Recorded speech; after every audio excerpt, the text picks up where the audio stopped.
प्रसाद गुप्त जी, कार्यकारी अध्यक्ष उत्तर प्रदेश हिंदी संस्थान लखनऊ, जो मेरे अत्यंत आत्मीय मित्र हैं। विशिष्ट अतिथि प्रोफेसर कुमुद शर्मा जी, जिन्होंने विषय के बारे में बहुत सम्यक विचार रखा, अच्छा लगा। कार्यक्रम के आयोजक का श्रेय जिन्हें है डॉक्टर दयानंद मिश्र जी, सचिव विद्याश्री न्यास, डॉक्टर उदयन मिश्र जी, प्राचार्य लाल बहादुर शास्त्री पीजी कॉलेज।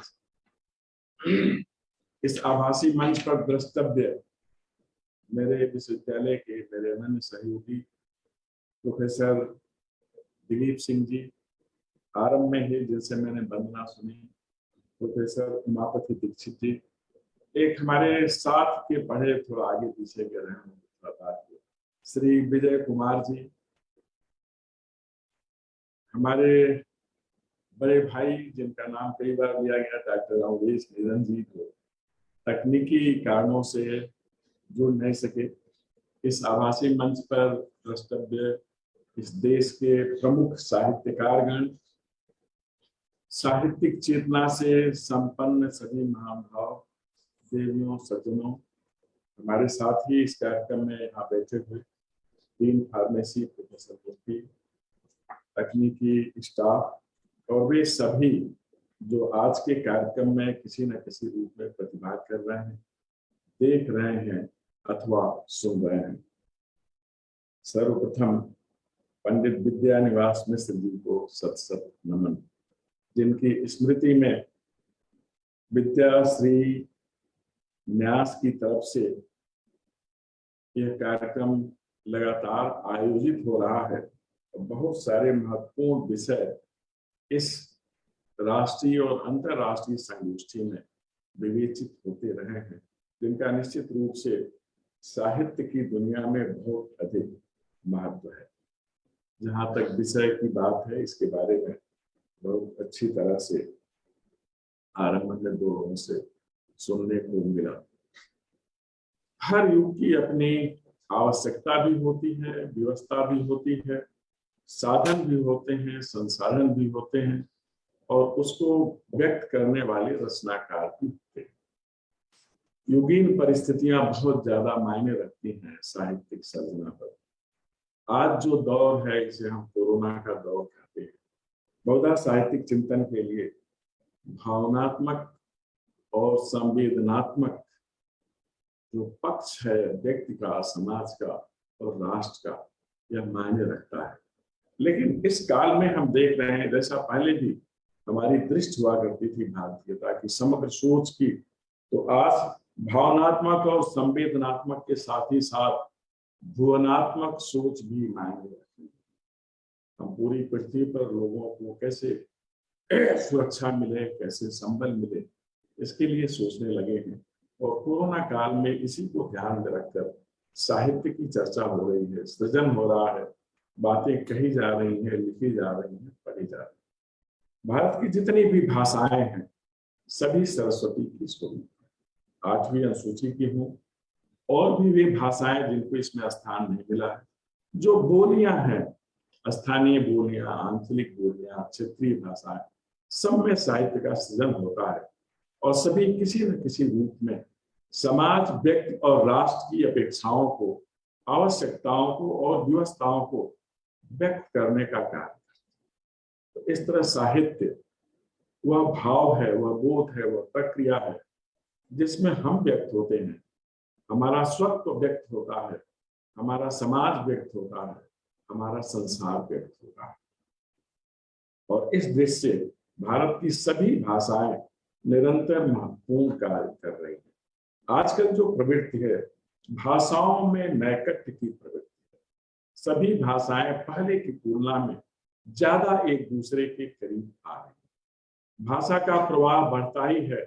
अन्य भाषा के प्रचलित शब्दों को अंगीकृत, स्वीकृत और नवीनीकृत करने से यह सभी भाषाएं कर रही हैं। और इस दृष्टि से हिंदी भाषा ने कुछ अधिक ही गति कर ली है। इसकी प्रगति देखने योग्य है और प्रशंसा योग्य है। इसलिए हम कह सकते हैं कि आज हिंदी भारत की तो भाषा है, यह वैश्विक भाषा बन रही है बहुत तेज गति से। अभी हमने नीरज जी का भी लेख सुना, उन्होंने भोजपुरी को भी वैश्विक मंच पर स्थापित करने का काम किया है। ऐसे सब जगह जो आंचलिक भाषाएं हैं और बोलियां हैं, उनके साहित्यकार इस प्रकार का कार्य कर रहे हैं। जहां तक पंडित विद्यानिवास मिश्र जी का प्रश्न,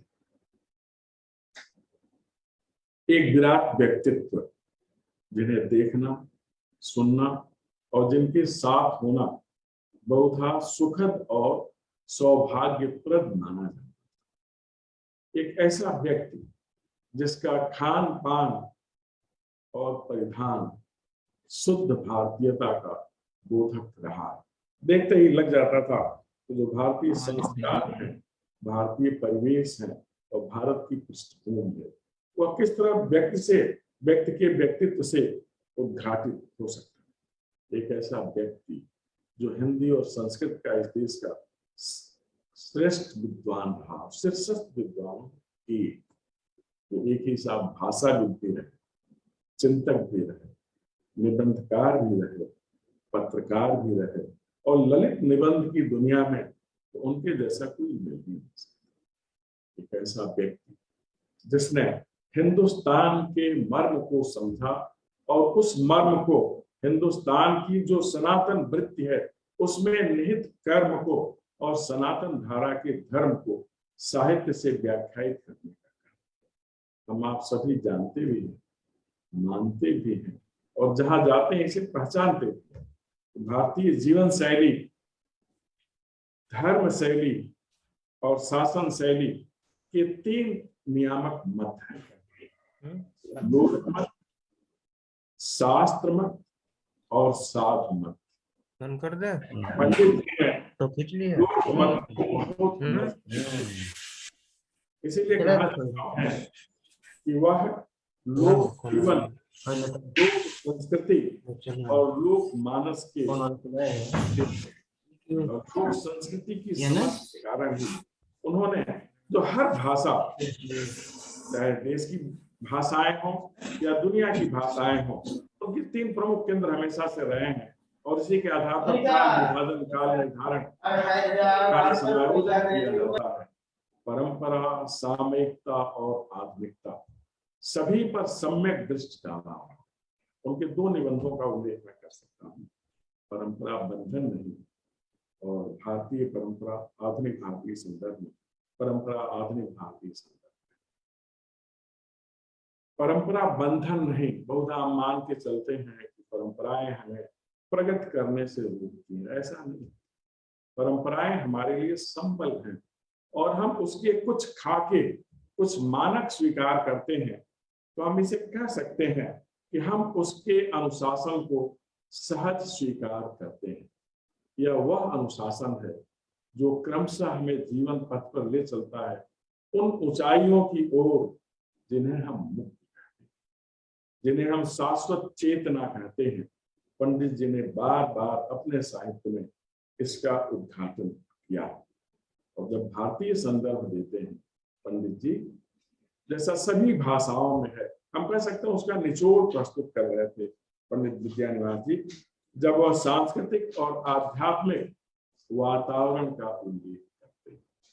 हमारे यहाँ की जो विकास यात्रा है वह संस्कृत, संस्कृति और संस्कार से मानी जाती है। हमें दृष्टांत देना हो तो संस्कृत से, प्रमाण देना हो तो संस्कृत से, साक्ष्य देना हो तो संस्कृत से, और हम लोग तो उन्हें आधुनिक पाणिनि कहते हैं। विद्यानिवास पाणिनि के ऊपर विदेशों में बहुत सारे उनके व्याख्यान भी है।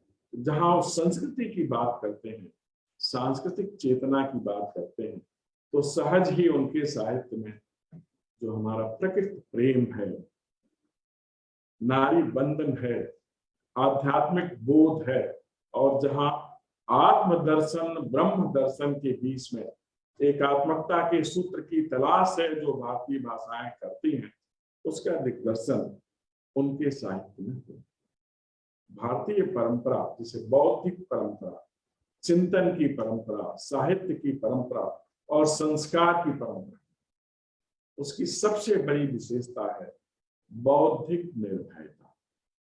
अपनी बात को सहज रूप में स्पष्ट रूप से कह देना यह बौद्धिक निर्भयता का परिचायक है, और इसमें पंडित विद्यानिवास जी की प्रवीणता का कोई जवाब नहीं। कारण कि उनका अनुभव संसार बहुत व्यापक है और उनकी साहित्यिक पहुंच अतिशय विस्तीर्ण है, इसलिए जीवन का कोई ऐसा पक्ष नहीं होता जिस पर उनकी दृष्टि नहीं पड़ी, जिस पर उनकी लेखनी। आप सभी जानते हैं वैचारिक विकास यात्रा में वहां ले चलो। अनुप्राणित भी करते हैं। एक होता है जिज्ञासा परक राम कौन,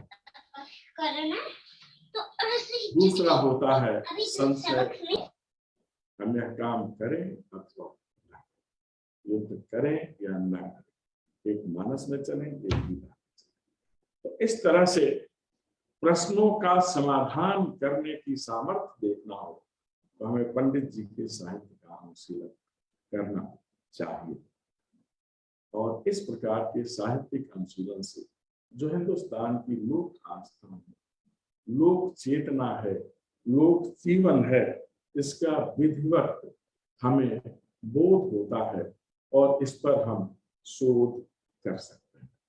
हम जानते हैं कि महात्मा तब पूज्य बन जाते हैं जब वह दूसरे के दुखों का निवारण करते हैं और अपने लिए कोई सुख या दुख का विषय नहीं मानते, पर जिनके लिए साध्य होता है श्रेय भी और प्रिय। ऐसे विषय पंडित जी के साहित्यिक चिंतन में बार बार उभरते हैं और आप उनके हिंदू धर्म पर लिखी गई किताब को देख सकते हैं किस तरह से सामयिक और दार्शनिक विवेचन किया है उन्होंने, धर्म का, धर्म के सूत्र का, धर्म के तत्व का और धर्म के स्वत्व का।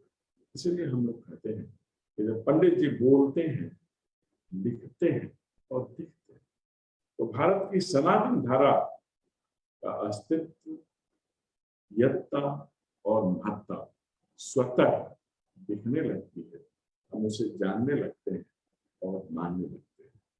तो भारतीय भाषाएं लगभग सभी में ऐसे प्रश्नों का विवेचन मिलता है, सभी ने समय की समस्याओं का ध्यान रखा। भाषाएं तब गतिशील होती हैं, साहित्य तब संचरणशील होता है जब वह समय सापेक्ष हो जाता है। हम मनुष्य हैं, समय में बंधे होते हैं, लेकिन सभी रचनाएं और रचनाकार कालजयी होते हैं। इसलिए भारत की जितनी भी भाषाएं हैं उनका प्रभाव सतत होता है, वह सदा सार्थक और सामयिक होती है। हर युग में उसमें कुछ बढ़ता जाता है, जैसे नदियों में अनेक नदियां मिलती हैं, महानदी जाकर सागर में मिलती है, सागर और महासागर का बोध होता है।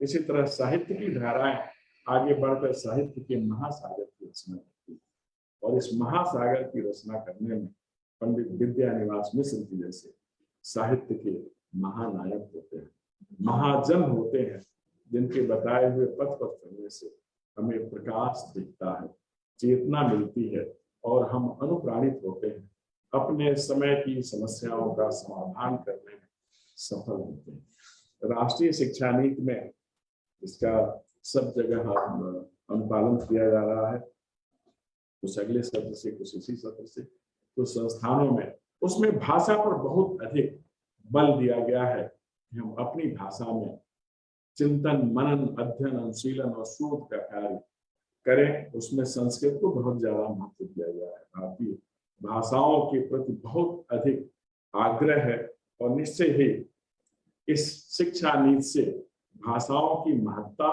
और स्वयं की भाषा में अध्ययन के माध्यम से आत्मोन्नति और सर्वोन्नति का पथ प्रशस्त होगा।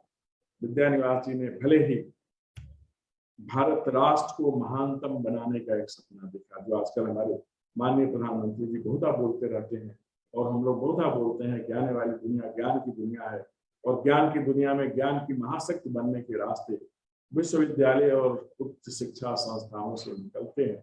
और ऐसे कार्यक्रमों से जो आज हो रहा है, इसमें निश्चित रूप से साहित्यकार लोगों की बहुत बड़ी भूमिका होती है, और इसी भूमिका को और ज्यादा रेखांकित करने का काम साहित्य और साहित्यकार के माध्यम से किया जाता है।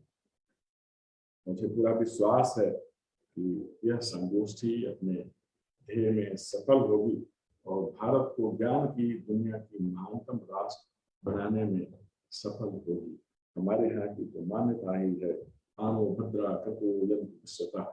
सभी दिशाओं से हम शुभ विचार आने दें, सभी भाषाओं के मूल्यों को जो मानवीयता के लिए कल्याणकारी हैं, सभी भाषाएं स्वीकारें और साथ ही हम वैश्विक स्तर पर महोपनिषद की बात लेकर चले। अयम निजः परोवेति गणनालोचि सा उदार चैतन्यम वसुधैव कुटुम्बकम्।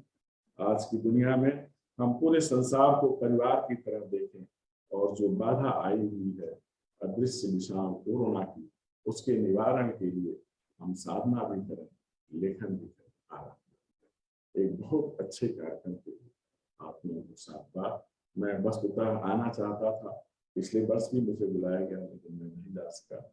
इसके लिए मेरा आग्रह है कि आप लोग इस पर विचार नहीं करिएगा कि मैं नहीं आ सका। भविष्य में जब भी अनुकूल अवसर मिलेगा मैं आप सभी से अवश्य मिलने आऊंगा। बहुत बहुत धन्यवाद। नमस्कार।